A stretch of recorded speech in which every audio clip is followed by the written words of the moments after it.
Hi YouTube! Woo! I'm back.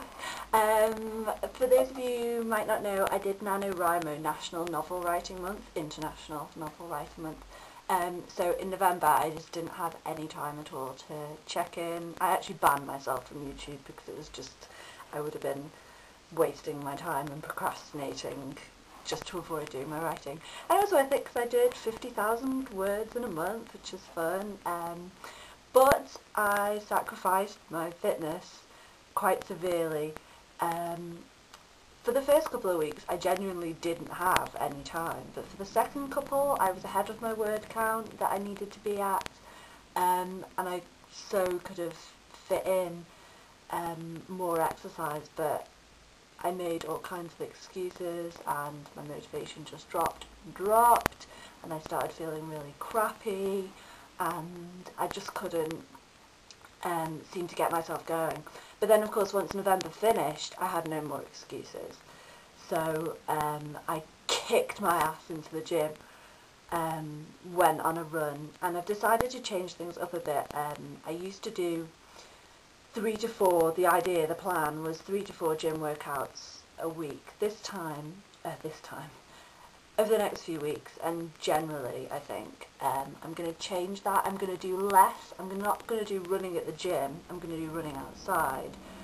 But because it was starting to really bug me, the amount of time that going to the gym took out of my day because I used public transport, so it was literally going to take, if I decided to go to the gym, it would literally take 3 hours out of my day, and it's just not something that I wanted to have to do every evening for like 4 evenings a week. So what I'm going to do is do less running at the gym and instead do an outside run, which takes like 45 minutes maximum, because I can just get my stuff on, do my stretching, get out, do my run, get back, have a shower, and then I'm done. So that's and it means that I'm spending less time at the gym.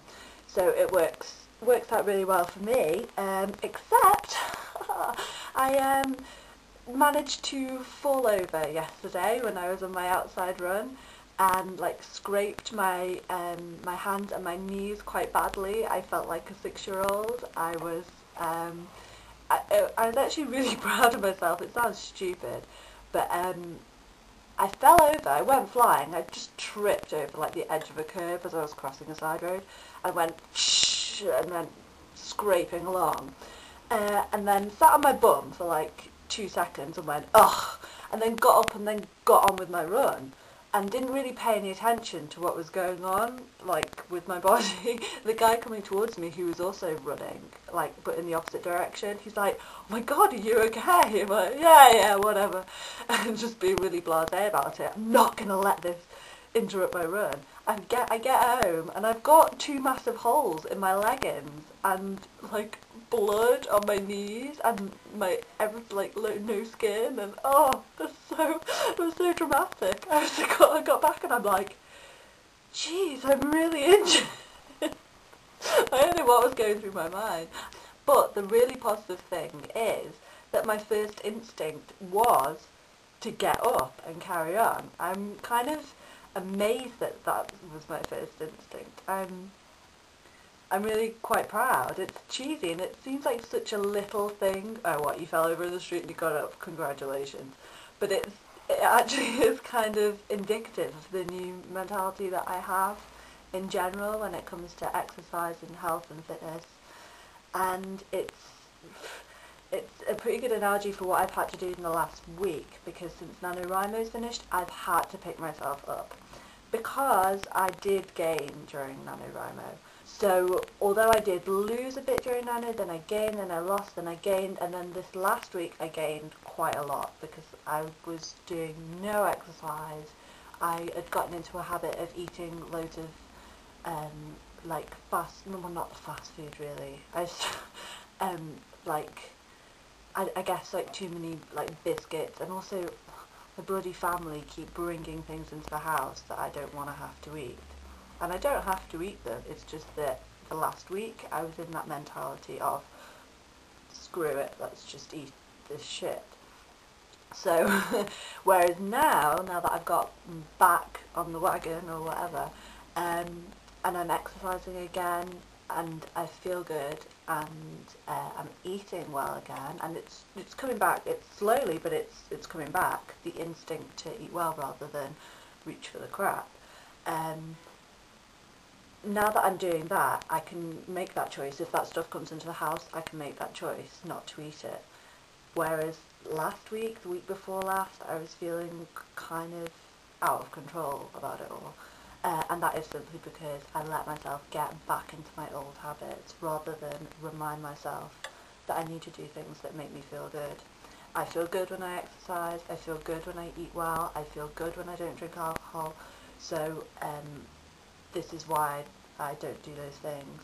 But it seems that I need to remind myself constantly, and that's good. It's a good lesson that I've learned over the last month or so. It's actually proven really useful. I don't mind that I've gained weight. What bugs me is that I've gained, thanks to my fancy scales, is that I saw myself that I'd lost weight. I lost a bit of weight during Nano, and I'm like, oh, well that's weird. I haven't really been exercising that much and I've been eating a bit of crap. What I was losing was muscle, because my fancy scales told me actually my body fat percentage had gone up. So even though I'd lost weight, my body fat percentage had gone up. So everything I was losing was muscle. So it sucks. And it means that now when I go back to the gym, I've had to start at like slightly lower weights on the weight machines that I was doing before, and I can't use the level of the elliptical like I could before. I mean, it'll all come back, it'll come back with hard work, but it just proves how much I need to pay attention to these things. But it's worth it. Gaining and not doing so well over the last month has all been worth it if it means that I've learned this lesson, that I need to keep reminding myself why I'm here and why I'm doing these things, and how important it is to my own well-being and how much I suffer when I don't do them. So my current weight is 132.8, I think. That was last week. That was last Friday. So the weight that's going to come up on this video will be tomorrow's weight, because today's Thursday. Only today for you is Friday, because it's Friday. Hey, today for you could be any day. Okay, I'm shutting up now. You get what I mean. It's a future weight. I'm going to weigh myself tomorrow and then put it on this video. Yeah. What I really do want to say is that thank you so much for your comments before, everyone who commented on the videos that I posted just before I started Nano, like the what motivates me video, and then the update after that. Haven't had a chance to reply to your comments yet, but thank you so much, that's really appreciated. I'm still catching up with everyone from Gut to Cut. I've caught up with a few people, I still have a few more people to catch up with, but everyone seems well, everybody's going through their own individual things. Well done to the Americans for getting through Thanksgiving. Most people seem to have gotten through really well. I'm kind of impressed. Of course, we'll all go through it again together at Christmas, right? But and what's a really cool, something really cool I noticed is the challenge by Planet Sparky, the 10-pound challenge. That's a lot of fun. It's too much weight for me to lose, personally, because I'm quite close to my goal weight, and it's too fast for me to lose it as well. But it's an awesome challenge if you're have slightly more weight to lose, and I wish you so much luck, you guys. You're gonna feel amazing when you do it. I mean, even if you don't make the £10, shooting for the £10 is guaranteeing that you're going to get through Christmas and you're going to feel really proud of yourself. And say you only lose half of that, that's £5 down between now and the new year. That's amazing. I mean, most people gain more than that. Wasn't there something like the average American gains like £7 over the holiday season? You're doing the opposite. So it's really cool, and I wish you loads of luck with that. Hope everyone's alright, and good luck.